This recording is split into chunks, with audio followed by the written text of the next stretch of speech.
All right, welcome to The Explainer. Today we are jumping right into the wonderful, chaotic world of one of Shakespeare's best comedies, Twelfth Night. Get ready for a story packed with mistaken identities, crazy love triangles, and some seriously funny pranks. So picture this. Our story kicks off with a massive disaster, like so many good stories do, right? We're on the coast of this place called Illyria, and a huge shipwreck has just torn apart two twins, Viola and Sebastian. And these two, they were basically identical, as alike as two raindrops, as Shakespeare puts it. So Viola is stranded. She thinks her brother is dead, drowned in the sea. She's all alone in a totally new place. What does she do? While our girl is super resourceful, and she comes up with a plan to survive. And let me tell you, it is a bold one. She finds a trunk of her brother's clothes that washed ashore. And boom, an idea is born. She ties up her hair, throws on his clothes, and completely reinvents herself as a young man named Cesario. And she's smart about it too. She immediately gets a job as a page working for the guy who runs the place, Duke Orsino. And this disguise, it's not just about staying safe. It's really the thing that kicks off all the twists and turns in the whole story. Okay, so she's in. She's got a job, she's in the Duke's court. But Viola, now living as Cesario, is about to find out that life in the palace is, well, it's anything but simple. It's a total emotional roller coaster. So her new boss, Duke Orsino. This guy is the classic dramatic hero. He's got it all. Good looks, money, power. But what's he doing with it? Moping around his palace, listening to sad love songs, and just being completely miserable. And the reason for all this drama? You guessed it. He is hopelessly, desperately in love. And who's he in love with? The absolutely beautiful Countess Olivia. But there's a tiny problem. He's asked her to marry him like 1,000,000 times, and every single time, she says no. So he's stuck in this loop of just classic, textbook, unrequited love. And just when you think things can't get any messier, they do. Viola starts to fall for her new boss, the Duke. It's this secret, kind of painful crush, right? And this is where it gets so good for us, the audience, because we know she's a woman, but he has no idea. So every time they talk, we see all the humor and the heartbreak that he's completely missing. Meanwhile, Orsino is totally clueless. He just thinks his new page, Cesario, is super charming and a great guy.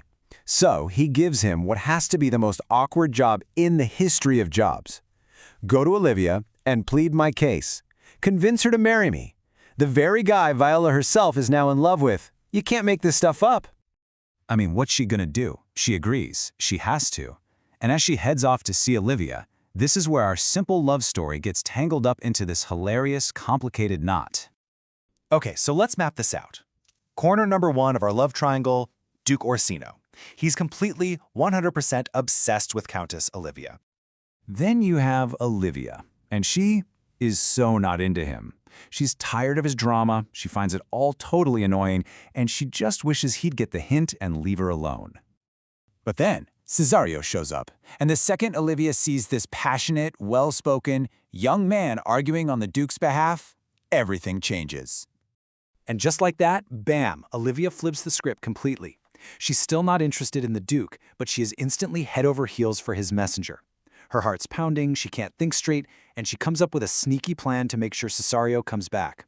She sends her uptight steward Malvolio after him with a ring, pretending Cesario accidentally left it. It's the perfect excuse to see him again. So when Malvolio finds Viola and hands her this ring, the truth just hits her like an avalanche. Oh my gosh, Olivia didn't fall for the Duke, she fell for me, for the messenger. A messenger who is a guy who isn't actually a guy. Viola is completely trapped by her own clever disguise. So while that whole love triangle is spiraling, there's a totally separate plot brewing back at Olivia's place. And this one is all about getting revenge on her super stuffy, pompous steward, Malvolio. You know the type. He hates fun, he thinks he's better than everyone, and he's just a total buzzkill. Well, Olivia's party animal uncle Sir Toby and his buddies are sick of it, so they cook up a plan. They forge a love letter, making it look like it's from Olivia, specifically to play on Malvolio's massive ego, and this letter tells him to do some pretty ridiculous things to show his love, including wearing a truly absurd outfit. And oh boy, does he fall for it. Hook, line, and sinker. The next thing you know, he shows up in front of Olivia wearing bright yellow stockings, a color she absolutely despises, with these weird crisscross garters, and he's smiling this creepy giant smile. He's thinking, this is it, our secret love sign. And she's thinking, oh no, my steward has completely lost his mind. The prank works a little too well. Olivia is so horrified she has him locked up in a dark cellar to snap out of it. For the guys who planned it, it's a huge win. But this whole mad steward in the cellar thing, it's just adding to the absolute chaos that's taking over Illyria. And just when you think things cannot possibly get any crazier, the ultimate plot twist walks into town. It's Sebastian, Viola's identical twin brother. Turns out he didn't drown. He's alive, he's in Illyria, and he has absolutely no clue what kind of mess his sister has been making. So what do you think happens next? Yep, Olivia, still heartbroken that Cesario keeps turning her down, runs right into Sebastian. She sees a perfect double of the man she loves, and when she tells him how she feels, this version, unlike the other one, is very confused, but also very happy to say yes. Okay, let's take stock.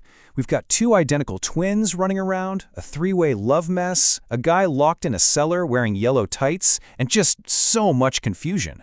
The stage is perfectly set for the big reveal where all these tangled threads finally get sorted out. In the final scene just untangles everything so perfectly.